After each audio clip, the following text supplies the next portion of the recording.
How's everybody doing? So I wanted to talk a little bit about a book that got made into a movie. It's a Donald Westlake book that was made into a movie about 5 years after it came out called "What's the Worst That Could Happen?" This is my first copy right here. Great book. I actually really enjoyed it.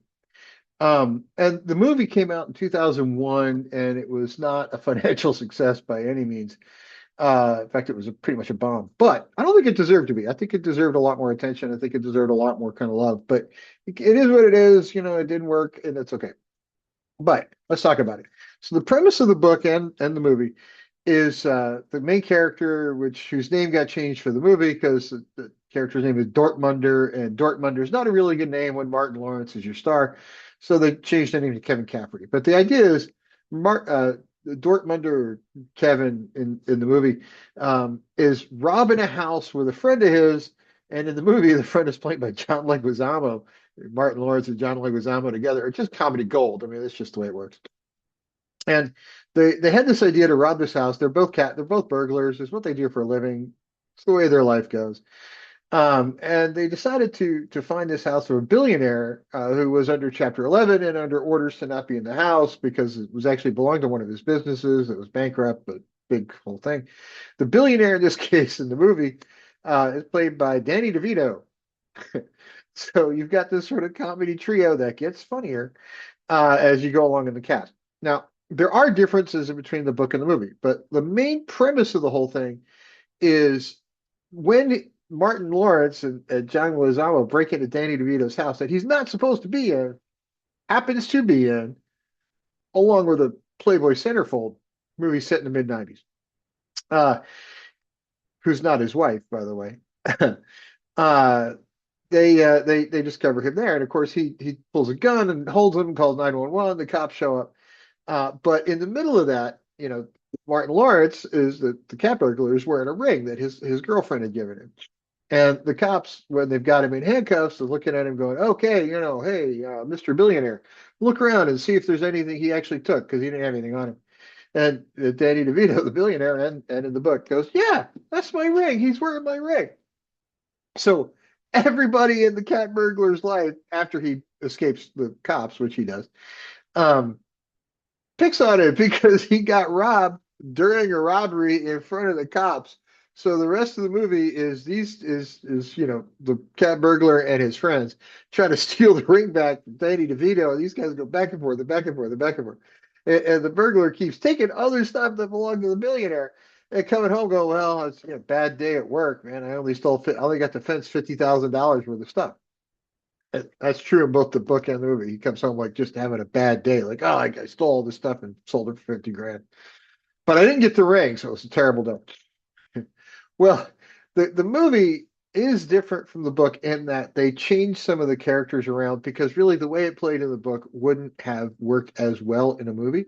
They did add some characters. So in the movie, they added an assistant to the billionaire because his internal dialogue doesn't work real well as internal dialogue when you're filming a movie. So you needed somebody to play off of.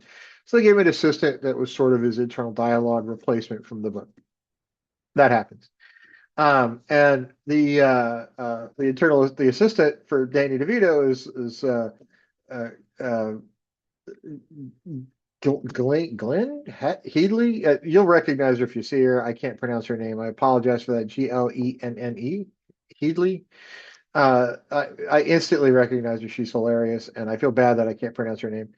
And of course, everybody on the billionaire side is like, dude, just let it go. Give the ring back. Everybody on the capital side is like, dude, let it go. You keep getting all this money. Who cares?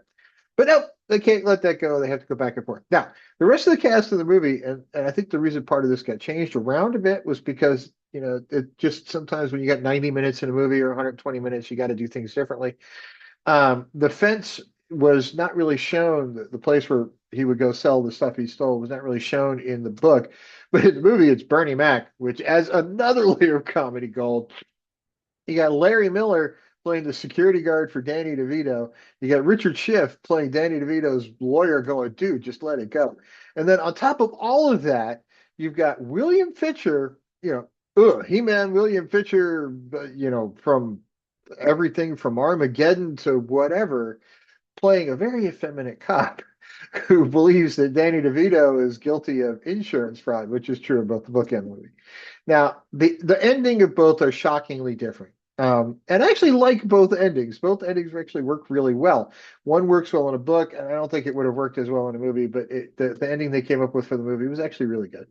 Um, so the book is widely available. I mean, I found a first edition copy of it for like $20, so it's not shockingly expensive.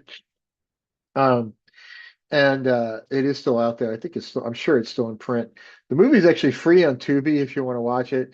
All-star cast, knocks it out of the park in my opinion. And I just can't I can't emphasize this enough. I don't understand why this movie didn't do better in the theaters, except summer of 90, no, summer of 2001 when it came out. So it was like July of 2001, just before 9/11. And I remember that summer, but I only remember it because of sort of nine. I don't really remember what happened that summer because I guess 9/11 kind of took everything else out of my brain. But just it was a rough summer for movies, and this one did not do well in the theater. But it is free on Tubi TV.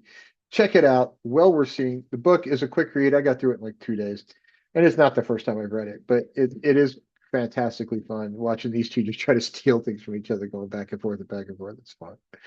Um, I hope you enjoy it. I'm gonna probably read some other books that became movies and look what else changed. And part of the reason I'm doing this is because a lot of people when something gets changed from a movie, they go online and scream about it. And sometimes it makes sense why they change something, sometimes it doesn't. In this particular case, I think the changes they made a lot of sense, partially because they could get some of the cast that they got. Um, and it made sense to add, a hilarious fence that Martin Lawrence could play off in the form of Bernie Mac. He's a value add in any movie he was ever in. He died way too young. William Fichtner is fantastic. Richard Schiff is sort of straight man comedy gold. Danny DeVito's always funny. John Leguizamo is freaking hilarious. I mean, the whole cast just up and down the chain is just good. The book itself is fantastic as well. I highly, highly, highly recommend this. If you don't read this one, Donald Westlake is just a fantastic author. Check him out.